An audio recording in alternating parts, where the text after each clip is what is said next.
శివదయ నా పేరు నేను ఒకటో తరగతి చదువుతున్నా. ఈరోజు మేము ఏనుగమ్మ ఏనుగు పాట పాడకపోతున్నాము. ఏనుగమ్మ ఏనుగు ఏ ఊరికి వచ్చింది ఏనుగు, మా ఊరికి వచ్చింది ఏనుగు. ఏం చేసింది ఏనుగు, మంచి నీళ్ళు తాగింది ఏనుగు. ఏనుగు ఏనుగు నారాయణ ఏనుగు కొమ్ములు తెల్లాల, ఏనుగు పైన రాముడు ఎంతో చక్కని దేవుడు ధన్యవాద. శివదయ నా పేరు నేను ఒకటో తరగతి చదువుతున్నా.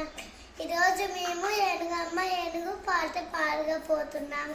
ఏనుగమ్మ ఏనుగు ఏ ఊరికి వచ్చింది ఏనుగు, మా ఊరికి వచ్చింది ఏనుగు. ఏం చేసింది ఏనుగు, మంచి నీళ్ళు తాగింది ఏనుగు. ఏనుగు ఏనుగు నారాయణ ఏనుగు కొమ్ములు తెల్లాల, ఏనుగు పైన రాముడు ఎంతో చక్కని దేవుడు ధన్యవాద.